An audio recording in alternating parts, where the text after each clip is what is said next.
Coming up on this episode of the New Money Habits podcast. Because you caught me off guard with your brilliance. That sounded worse than I'm going to use that soundbite right there as the coming up in this episode. You caught me off guard with your brilliance. That's pretty funny. Getting back into it's going to feel super awkward, but we're just going to go back to you being a genius, I think.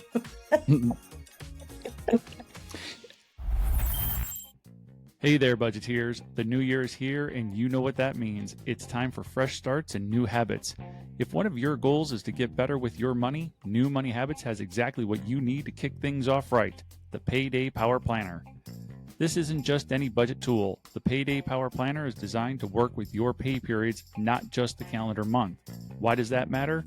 Because it helps you to see exactly when your money is coming in and going out. No surprises, no guesswork. With the Payday Power Planner, you'll know if you're working with a surplus or facing a deficit, so you can make informed decisions about your money. It's not just a plan, it's the clarity and control you've been looking for to start the new year strong. Make this the year you finally build new habits for financial freedom. Grab your free Payday Power Planner from New Money Habits today and take the first step toward a better financial future. Visit newmoneyhabits.com now, because this year it's time for a better plan for your money. Good morning, Maria. Good morning, sir. I want to take a moment for our listeners to understand that we probably should just hit the record button about 15 minutes ago, because as we're kind of just talking about, hey, this is the topic we're going to discuss and high level stuff, then we get into all of the good stuff. And so we're going to try to recreate the magic a little bit for the listeners today as we discuss our topic for today. But before I get into that, it's a couple days into the new year, so kind of a happy new year again to you. And just wondering, how is 2025 unfolding for you so far? So far, so good. I think today is the kids are starting to go back to school and we're supposed to try to get back into a routine. So, it's talk to me next week and I'll let you know how it actually is going. I think We're still kind of feeling the hangover of the whole break and all of that. But I think it's going to be a good year. Yeah, I joked with the kids yesterday, and I said these teachers need to come and get their kids back. Well, as a homeschool mom, I don't have that. You don't get that. The teacher just never comes and takes them back. But no, the older one does. So we have two older kids, and the one went back to school, back to college a couple days ago, and then the high schooler started back today. And so I just have the two little ones still. So it's just a matter of getting back into routine. Yep, absolutely. It is Monday of the first week after the new year, and that's exactly, where we're all at, is kind of getting back into the routine. But then we're probably trying to also stay committed to some of those New Year's goals that we have set for ourselves, where it's like, hey, I want to try to do this and that. And so getting back to a routine will also oftentimes be that first hurdle, that first challenge to, can I actually stay on task here, or is everything going to just blow up in my face because I have to get back to the quote normal routine? Right. Yeah. I mean, working your new goals and aspirations into the routine is probably a good way to start that, I think. Yeah. So my best wishes go out to listeners who are trying to manage all of that, getting back into the routine, but also taking in those new habits into the new year. So speaking of new habits into the new year and kind of goal setting, I know that this time of year, there's usually a big push for people to do things kind of radical. And one of those radical things that just happen to exist out in our world of personal finance is historically they were called no spend challenges. So I remember no spend November, and I've actually done an episode in the past about no spend November challenge not accepted. But it maybe has evolved into, it's not just no spend challenges, but there's these no buys or low buy challenges. Net is, you're being challenged to do something different with your money. And I know that there's a big push because it's the new year. I know that In fact, we had somebody we've collaborated with in the past reach out to us and say, hey, I have this Facebook group that's growing by leaps and bounds, actually titled 2025 No Spend Challenge. We have over 100,000 people in that group. And there's a lot of great conversation going on over there about how to implement a no spend or a low spend or a no buy or a low buy. You and I, we think words matter. So Hmm. I kind of want to even just start the conversation with maybe changing the perspective a little bit from a no spend or a no buy, low spend, low buy to something a little bit more active and what's the other word I'm looking for? Effective, productive. I don't know. Okay.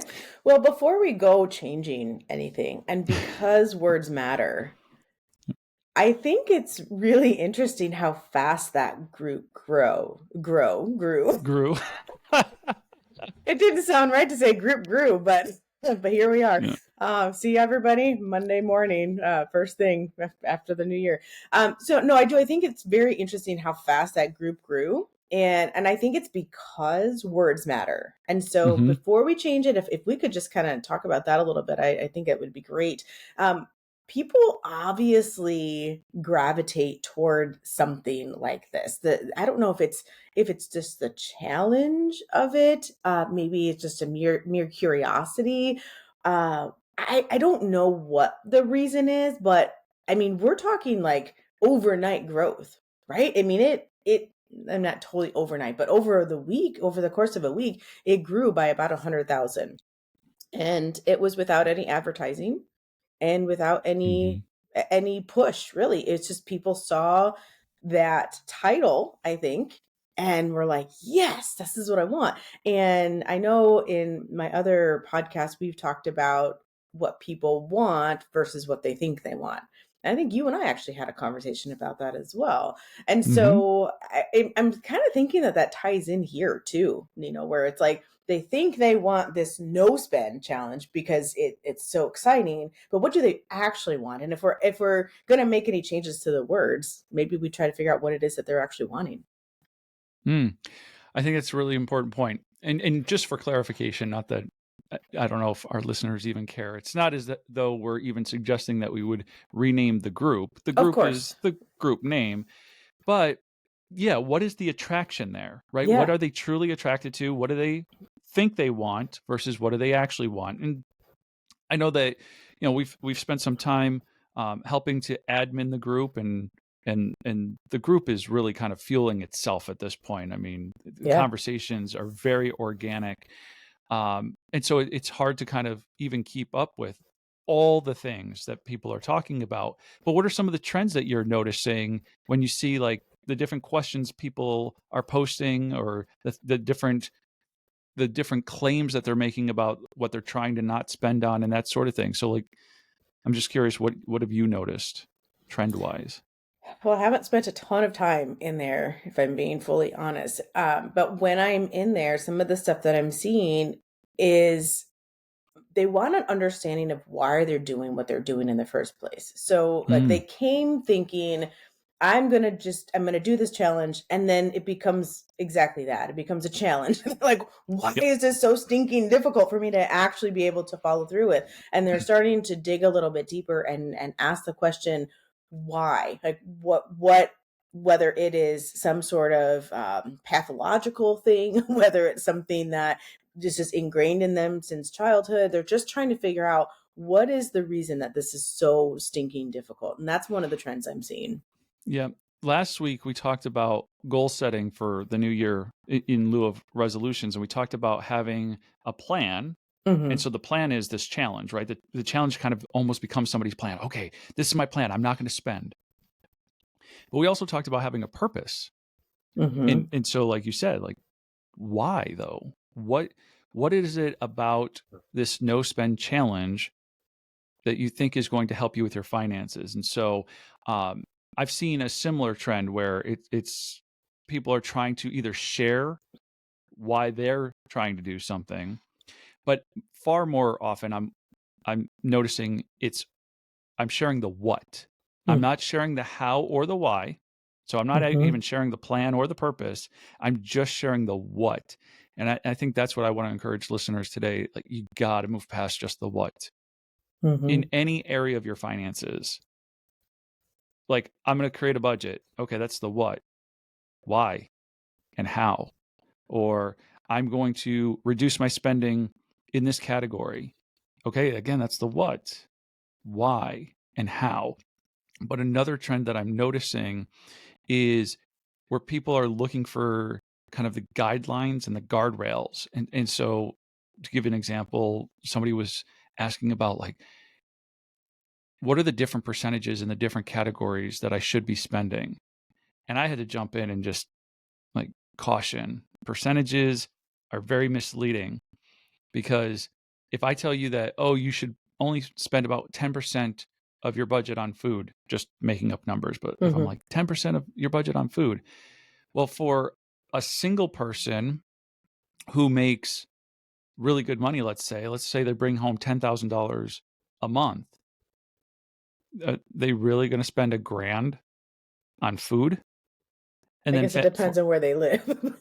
maybe, but then for a family of four who may only bring home half of that, $5,000 a Mm-hmm. month, are we really going to tell them that they should only be spending $500 a month on food? So the percentage doesn't make sense. I Yeah. think we should be thinking about these things in a different way. Yeah, I agree with that. And I'm glad that I let you speak all that out before jumping in, because when you said percentages can be misleading, it's like, oh, but I actually talk about percentages with people, but it's a totally different way that you're than what you're Mm, describing. So what you're saying is there should be no just blanket rule of, 10% of your income should go to your food and 25% to housing, etc. And I was not there to see that particular post, so I'm assuming that that's exactly what they were asking.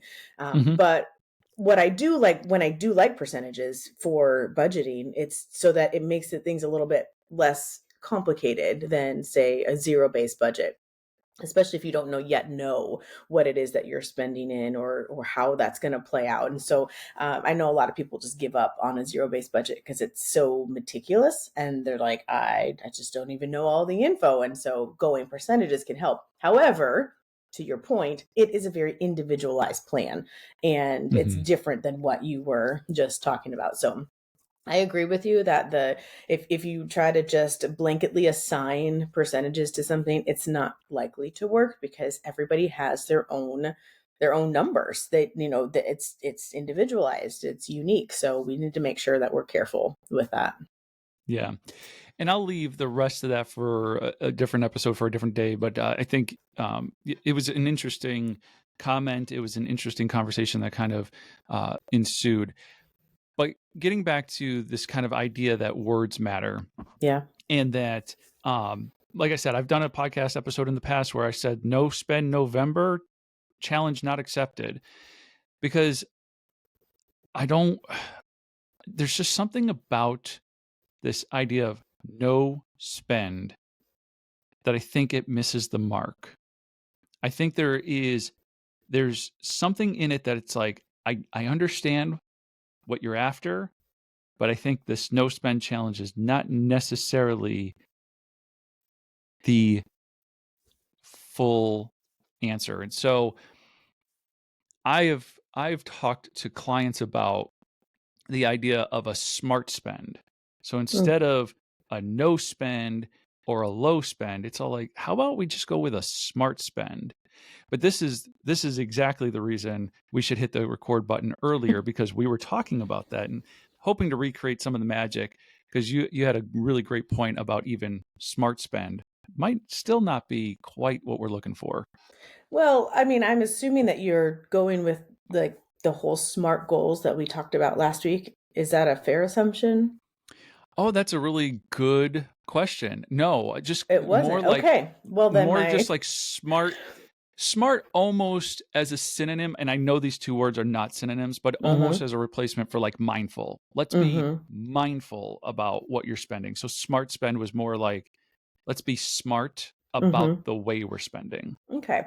So when you and I were first talking, I actually thought that maybe you meant it in relationship to SMART goals, just because it was so recent. And having said that, though, now that I know that wasn't, then I actually double down on my dislike of that word. Yes. So, I'm so glad you said that. um, so if we're looking at it in the way I thought you were, that we're wanting to have, measurable and that type of goal, Specific, type of measurable. Yeah. specific, yes. I think that actually would make sense. And yet the reason that I didn't like it was just because I think SMART kind of carries with it a sense of, I don't know. I don't really want to say judgment, but I'm going to say judgment because I think that even though I can handle judgment and I know our listeners can handle judgment, there's still that undertone of good or bad. And I don't think that's super productive for us. I don't think that when we're thinking about spending, if it's good or bad, when there's that judgment that's attached to it, it almost makes it even more difficult to let go of or to engage in, even if it would be productive spending. So I think that that's one of the biggest reasons. And since you didn't mean it by that, you actually said, no, it actually, I'm talking about like smart versus, let's take that logically to the next level. What would the opposite of smart be, right? The Stupid, opposite of, stupid yeah, spending. And right. so I think since words matter and we talk to ourselves when we're doing it, we want to be very careful about how we label some of this stuff. And so as much as you were wanting to swap out something like mindful, I actually would gravitate a little bit more towards that. And I think it's because something like mindful or intentional is something that can be personalized. So it's universal enough where people understand what mindful is, but it's personalizable enough. I don't even know if that's a word, but we're going with it today. We're Um, making it. that you're as you are making decisions about what you're spending on, what you are choosing not to spend on. If you're doing that in a mindful way, then that's where it becomes personal, and because your circumstances are different than the next person and then the next person, etc. So I think that's why I like that a little bit better. But there must have been a reason that you were ditching mindful for something like smart, and I'm definitely open to hearing that. No, no, no, no. Not that I was ditching mindful. I, like I said, I was kind of just using smart to replace mindful. Even before I had thought like, Oh, oh, okay. this is Okay. how I'm using it, right? So I Yeah. kind of only came to the realization today that no, I think what I really was aiming for was more of like a mindful spend. Okay. Um, and I agree that mindful is general enough and specific enough for somebody to be able to individualize and apply it to their situation. You know, small little tangent of background here. I've been coaching clients since 2013. So what that time and that experience has shown me is when I first got started, everything was very rigid and everything was like, you have to do it this way, right? There's Mm-hmm. one way to do this if you want to be successful.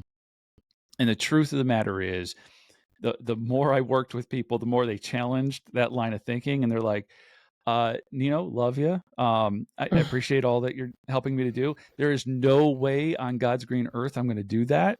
So can Mm-hmm. you please help me find a different path? Like, Mm-hmm. oh, okay. So as I opened up my mind to, there are principles or guiding principles that everybody is going to benefit from, how one exercises that principle is going to be a little bit different. And it ties to this, where it's like, let's be mindful about the way we're spending. So it's a principle that everybody can benefit from. How somebody puts that principle into practice is going to be different for them than most other people. Yeah, I agree. And with 100,000 people in that group, there are probably about 99 to 100,000 different ways for someone to do something and circumstances that are just different. And so I really do appreciate the fact that we're looking for something that's not such a blanket statement. Hey there, budgeteers. Good news can only be good news if there's bad news. So, what's the bad news? The bad news is you and I have a deadly disease called sin. and this disease causes us to rebel and disobey God. See, God is holy, righteous, and just, and he cannot be in the presence of sin.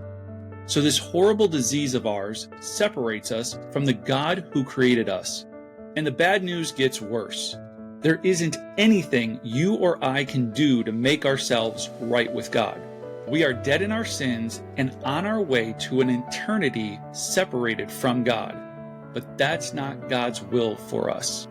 See, for God so loved the world that he gave his only begotten Son, that whoever believes in him should not perish but have everlasting life. God did what only God could do.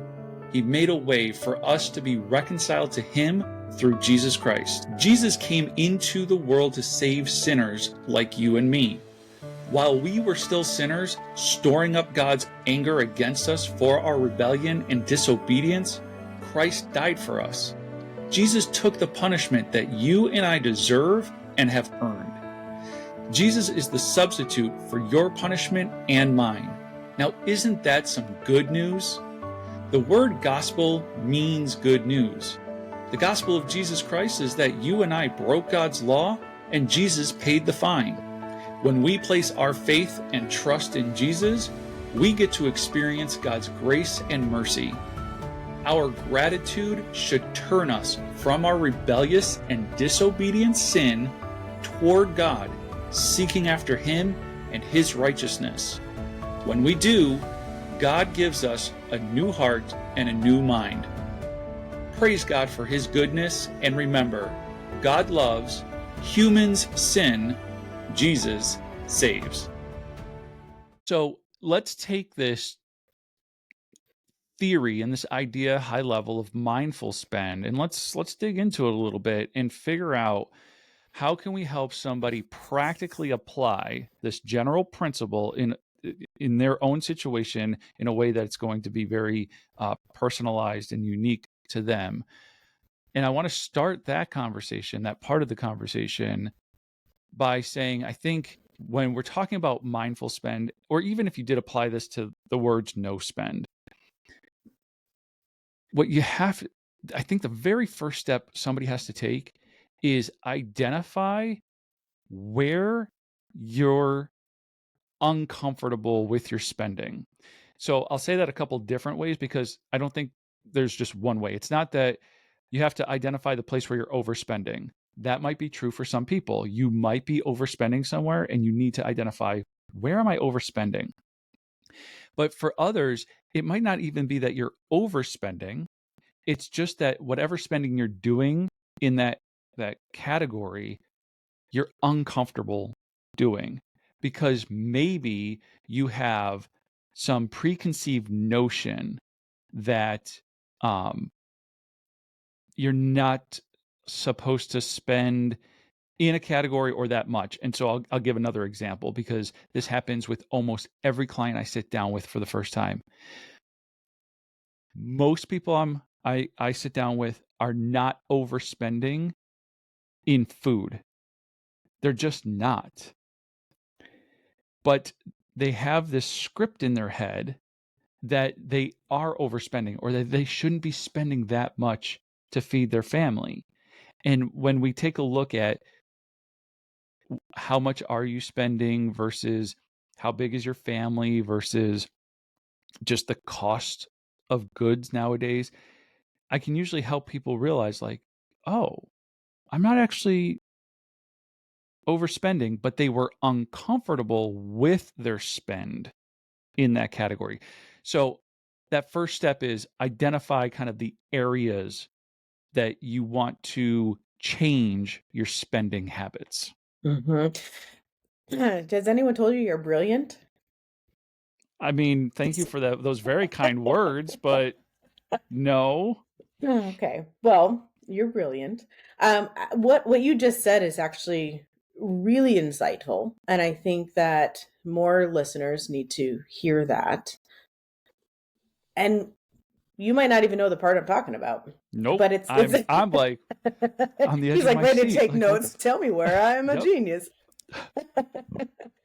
It's in that idea of the script that we have written for ourselves or that other Mm. people have written on our behalves, and we just read it and then are continuing to read it over to ourselves.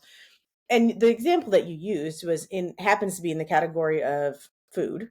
And I know after having conversations with you on a regular basis, like why that's so important to you. Like you actually put food ahead of anything else, shelter, clothing, all those things. Mhm. And I appreciate that you do that. What I want to draw out there is that whole idea of we're telling ourselves we're overspending because we have this script in our minds, and yet the script is wrong. It's not even accurate. And so being able Mm. to help them change the script first before jumping into changing the numbers is brilliant. And I just wanted to point that out to you. So your um clients are lucky people. Okay, so I agree with everything that you just said. I would like to actually add a little bit to the beginning of it though, if I can. And that's you said, it's important to identify like what areas you're uncomfortable spending in or where you want to change some of that, what categories. And I would actually say before you even identify what categories you think that you are overspending in or uncomfortable in, identifying the categories themselves. And I know you're probably like, what are you talking about? But I've noticed that if a category has been given to us, very much like the script that you had mentioned a couple seconds ago, it's not ours. It was handed over to us. And so one of the things that I've noticed over the years of coaching is that if something isn't relatable, then it's really hard to actually dig in. And I'll give you an example of this. So if you've got Mhm. the whole idea of like just breaking things up into housing and transportation and needs versus wants and what are some of the other categories that are typical Subscriptions, subscription, yeah. debt. People have a hard time sometimes going, I'm overspending in this particular area. And so what I've had fun doing is having them like name their own categories because it might not be something that is typical. We've talked about, putting a roof over your head, like that actually being the way that we talk about it.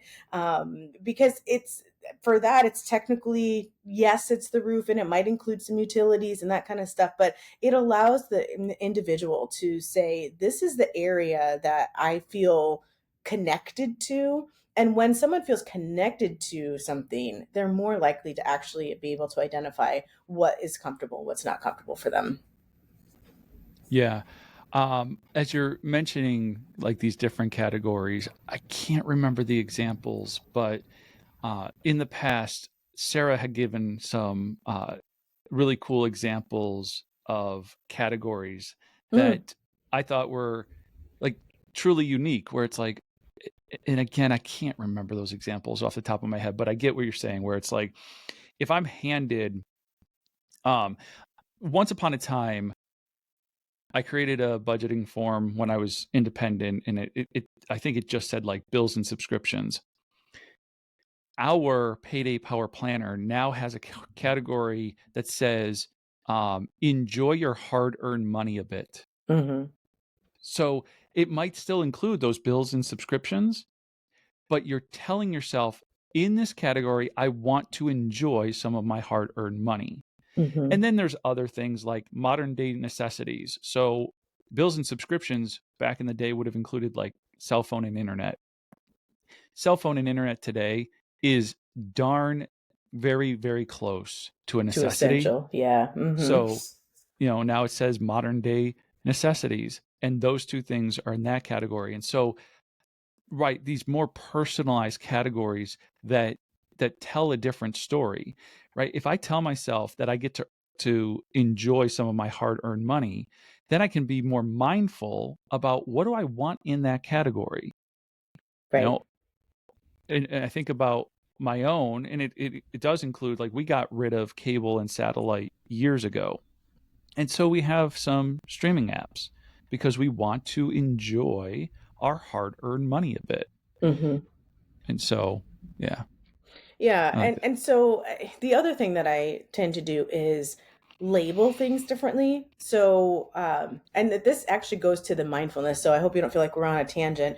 So if you're listening today, you just kind of put some of these pieces together. But when you're trying to be mindful, you have to know what you're mindful of, right? If you don't know what you're trying to accomplish, it's going to be difficult to actually make something happen. So, I like to use the example of, you know, a Starbucks thing. So I actually have different categories where we talk about, maybe something is used for connection, maybe something is used for legacy, maybe something is just wasteful. And I'll just give the three examples of that. So if you're going to Starbucks and you're wanting to create memories with your sister, you're meeting your sister, you haven't seen her for a long time, here you are, you decide this is the place you're going to meet. That transaction is going to be different than maybe we're going to sit and meet with coffee for a potential business meeting, or a potential business partner, and we're going to meet with them. And so we're buying them coffee. That's going to be a different category that's going to go under legacy spending versus I just am going to pick up my kids from school. My car turns without me even knowing, and I all of a sudden in the Starbucks, Yeah. drive through.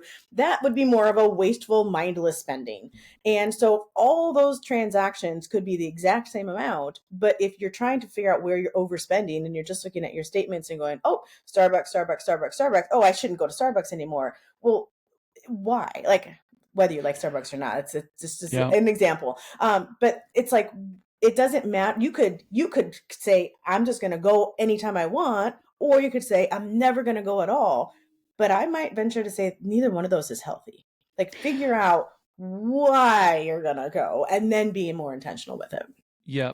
I love it. And I want to bring it back to like the example you've used in the past. So I know that on even the payday power planner, we have like put food on the table, or like this particular category can go either under put food on the Mm, table, or it could be um, enjoy your hard earned money a bit, but you could have eating out. But hmm you have shared in the past that you specifically have eating out for connection and eating out for convenience. And so if that was just eating out, you might look at that category and say, I either overspend or I'm uncomfortable with the spend or I want to go into a no spend challenge and I want to cut out the eating out. hmm But because you are so mindful about that category, it actually serves more than one purpose. There's eating out for convenience, and maybe that's the one where you're like, I want to be a little bit more mindful. I want to maybe reduce my spending in that particular category because I want to shop my cabinet first, and I want to make maybe more connections at home with the kids, teaching them, how to cook and bake and do these things, and we have that experience together. And so that would be a very mindful reason for why you might want to reduce that portion of eating out. But hmm the eating out for connection, you might say to yourself, there's no way I'm giving that up because connection is so important to me. I continue to want to spend in that area. And so then it's just about putting some guardrails around like how much, right? Because the other part of this is like we're not talking about unlimited spend in that hmm category. It's about, okay, I want to spend. Now let me be thoughtful and mindful about how much I'm spending, out of my budget. Yeah, and then not even just as how much you're going to spend, but when I have dining out for connection on my actual line item, if we're spending from that category, then we darn well better be connecting during that particular Hmm. meal, right? So Right. it's not just a dodge. It's not like just a loophole of, oh, I'm just going to call it connection, and so that way I can actually still do this. Like, you actually want to be mindful of, are we going to make sure that no one has their cell phone out on the table when we are out dining for connection? Are we going to engage in conversation with the person that I'm sitting across from? Because that actually is important and it's part of the mindful process. And just like anything else, when we talk about anything on this show, we don't just talk about numbers. The numbers are feedback for us, and they help to create that guardrail. But if you stop there, I guarantee you're not going to be satisfied. Yeah. Yeah. It's not going to be long term success. You might have some short term gains, but yeah, if you're not addressing the motivation, the purpose, the plan, all Yeah. of it collectively. Hey there, budgeteers. It's a brand new year, and that means it's time for new habits, starting with your money. Take charge of your finances in 2025 with New Money Habits Financial Coaching. This isn't your typical financial advice. New Money Habits is all about giving you the knowledge, tools, and support to make confident money moves and build a rock solid financial foundation. Here's the deal, we're offering a free discovery session to kick off your journey to financial freedom. That's right, no strings attached. In this session, one of our expert coaches will help you to identify your financial goals and create a better plan for your money. We'll help you master your money mindset, sharpen your money management skills, and keep you accountable every step of the way. Make 2025 the year you say goodbye to financial stress and hello to the freedom you've been dreaming about. Schedule your free discovery session today and start creating the new money habits you need to achieve financial freedom. So, we talked about, I'm going to try to start to summarize some of the things that we've said to kind of build some steps that our listeners can follow. So we talked about first, like recognizing the scripts that we've told ourselves, the things that we believe. We have to reflect on the things that we think are true with money, and either kind of validate those beliefs or challenge those beliefs so that we know. And again, we go back to whether or not you should be spending that much money on food to feed your family. Feeding your family is a priority, and so that should be the script: is feeding my family is a priority, and then go from there. Then it's the next thing is identify the areas you want to change your spending habits. So now that you've reflected on the different areas, you can start to identify, this is an area that I want to change my spending habits. It's not necessarily just simply like I want to no spend or reduce spend. It's I just want to change my habits in this area. From there, this may or may not be the next step, but I think from there, it's now that you identify the area, being able to then identify, why do you spend the way you spend? Why do you behave the way you behave? What are the triggers? I think understanding, why do I spend the way I spend, is the next thing. Well, I can give you a hint. Doing all of the work that you just mentioned with figuring out what your beliefs are, it's probably going to be a good springboard for why you spend the way you spend. So oftentimes, I know you and I have talked about cognitive behavioral connections, and the way that we think oftentimes creates a way that we feel, which then results in how we behave and then has some sort of consequence. And that consequence will either, like you said, validate or challenge our thought or a belief. And then the process continues on and on and on. And so, if you want to interrupt what's going on behaviorally, you oftentimes need to interrupt what's happening mentally, and so cognitively. So when you trying to identify what those beliefs are, if it's leading to a spot where you're like, I don't like this. So let's take your example of the overspending in, and I'm using air quotes, in the category of feeding your family. So if the thought is I'm overspending, and then you go and maybe your feeling about that is guilt, and so you might pull back on spending, and then your family doesn't get enough food, and so let's see, how would this go? So your family doesn't get enough food, so now you feel guilty again. And if you don't change that thought of that, you mentioned feeding my family is a priority. If you change that, then there's not the guilt around that. There's actually a sense of empowerment of, okay, so I'm actually feeling good about feeding my family and I'm spending this particular amount of money. Because a lot of times that guilt will turn into what I like to call apathy spending, because it's a lot nicer way of saying F it. And that is what I've gotten into that before. And I used to say that was like 80% of our credit card spending was F it spending. It's just that whole idea of, I'm never going to get out of this anyway, so I might as well just keep going and doing the things that I want to do. And so it was just like this constant cycle that was just hard to break. So if you can get out of that guilt. Now you feel empowered, and so you're still gonna spend, but it won't spend as much because there's not any of that effort to spending, the apathy spending, the I can't do this anymore. I'm giving up. And a lot of times that Mm, spending is where that happens. That's where we spend beyond what we actually can. And so interrupting that thought is what's going to be important to do. excellent.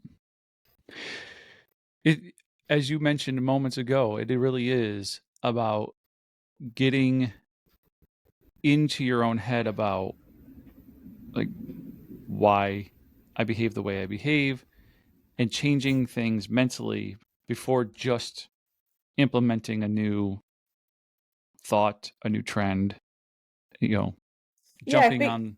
yeah, and I didn't do a very good job of being succinct with it, but that it's because if you don't, like, let's just say you change the behavior, okay?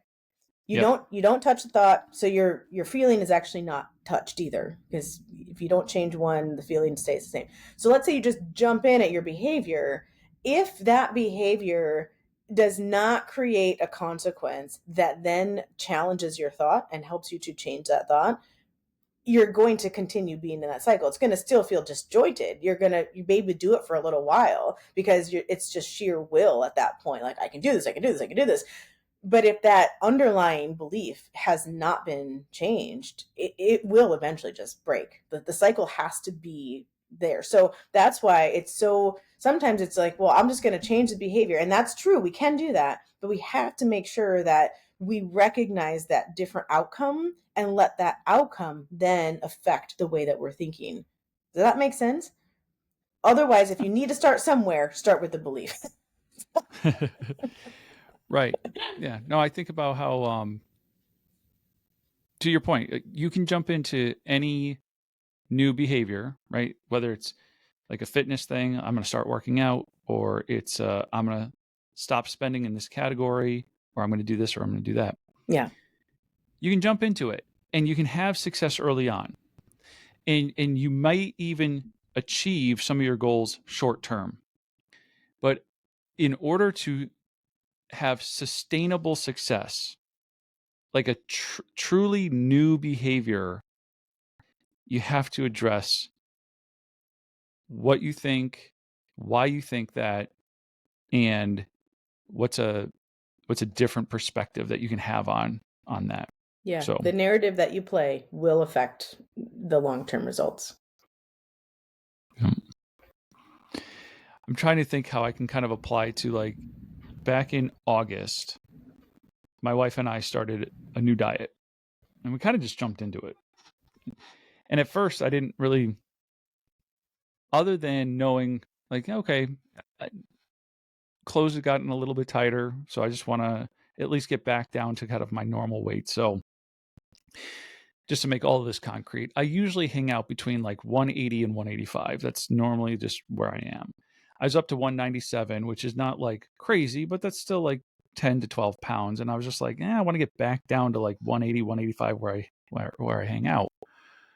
So she's on, somehow she found herself on the carnivore diet side of TikTok and everybody talking about the carnivore diet. Mm-hmm. So she's all like, hey, let's give this a try. But we did talk about it long enough at the beginning to say, hey, let's kind of do what it suggests for like 2 weeks. Let's just do it for 2 weeks and then kind of see how we like it, how we're feeling, that sort of thing. And then we'll so it wasn't like a, hey, this is going to be our lifestyle for the rest of our lives. It was like, hey, we're looking for some short term Mm-hmm. results. But I also am old enough and wise enough to know that if we do that and then just simply go back to what we were doing before, I'm going to gain the weight again.